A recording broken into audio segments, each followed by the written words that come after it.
What's up, guys? Thanks for tuning in. Here's another video of us getting our LS2 California carb legal swap done. Today we're going to spend a little bit of time of getting these GK Tech steering spacers put in. If you have been watching my videos, you guys can see that I've been moving things around here and there, putting things in different spots, getting the accessories all squared away, and also moving the steering rack. If you haven't seen that video, go check it out. It's going to be on my YouTube channel.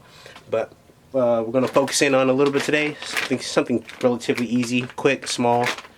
We're going to be throwing in these GK Tech steering spacers. So a lot of people use these GK Techs to give them a little more spacing in the steering rack. It's using a lot of drip stuff. This fits for the Z32, the Z33, and Z34, the 350 and the 370. They fit for that application because the threads are the same. And I got some thread locker. So what we're doing today is we're going to be dropping this in the car, and we're going to fix the offset, because if you guys seen the other video, I did offset my steering rack to the passenger side by 1 inch, and I'm going to be correcting that by putting this GK Tech spacer back in to fix that offset. Alright, so let's get into it. So first thing first is we're going to go ahead and remove this boot here, and then we'll get to the components that we need to get into before we take off the outer tie rod. Let's go ahead and pop that off. So boom, we got the boot off, and we have the outer tie rod exposed. Next, we're going to go ahead and pop this off so we can get our spacer put in right in here. With a little bit of some massaging, we can crack that loose. And now she should come off. And if we do have any problems with it coming off, we're going to take out this end link. The end, tie end, the steering end link. What the hell? And if we get locked up, we're going to go and remove the outer tie rod bolt and then drop her down. If we have trouble dropping it from over here, which we shouldn't, but never know. See if we can get this off.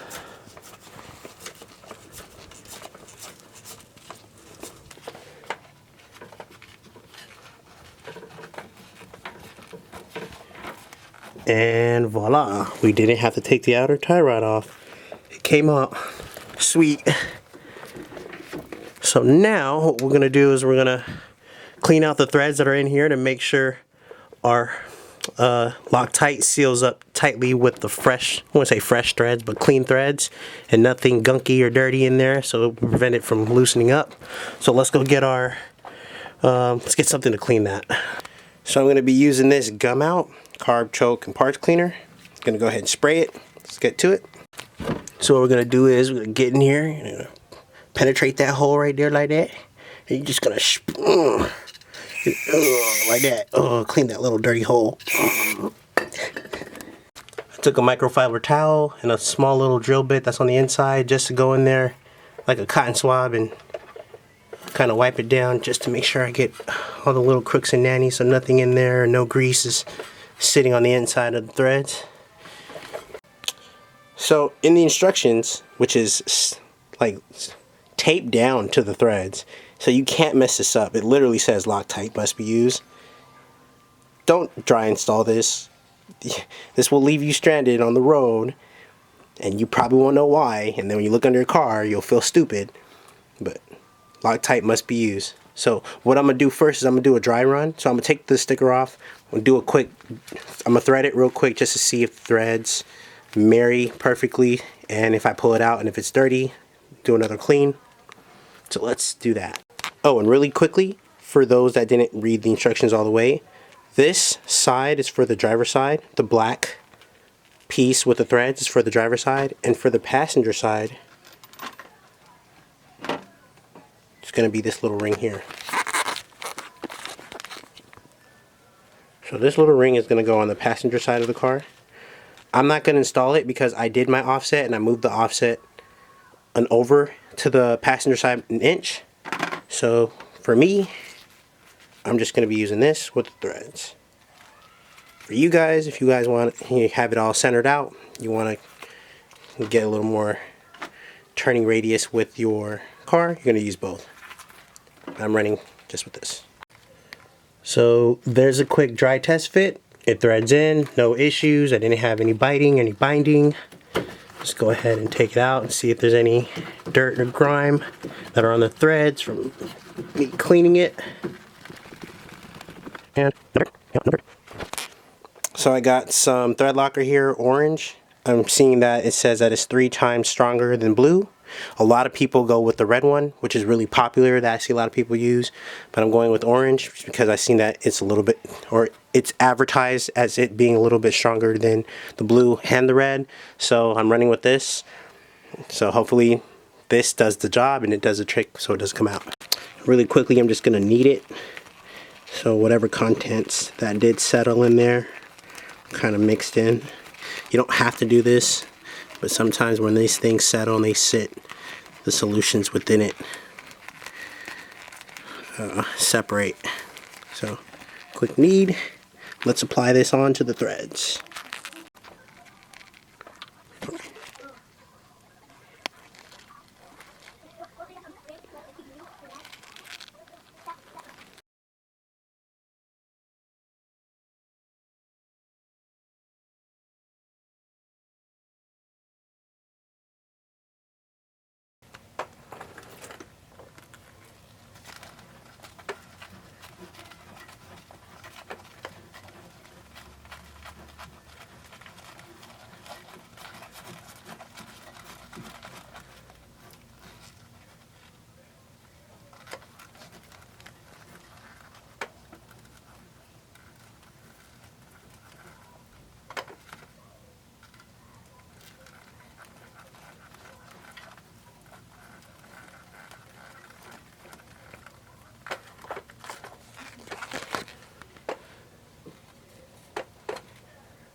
And with an oversized exaggerated wrench, what we're gonna do is give it 1 or 2 uggas. Oh, here, get in here. Do a ugga.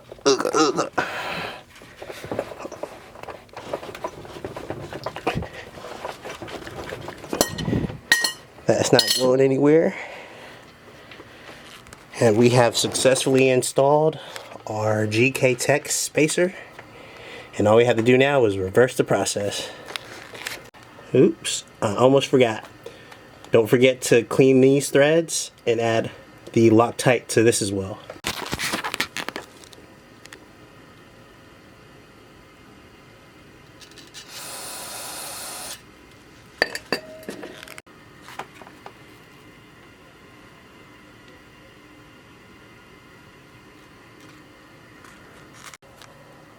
Install the inner tie rod and slide the boot back on.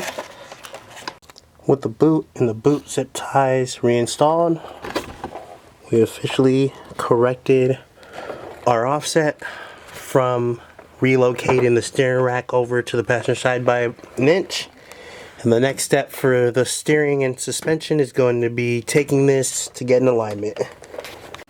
And boom, with that, we got another thing checked off on the checklist of all the stuff that we have to get done to this car. The next is going to be the oil filter relocation and a few miscellaneous like getting a fan shroud and everything else. If you want to stay up to date with the channel or to support the channel, go ahead and follow my YouTube and continue to comment, like, subscribe, that whole 9. And thanks for tuning in. See you on the next one.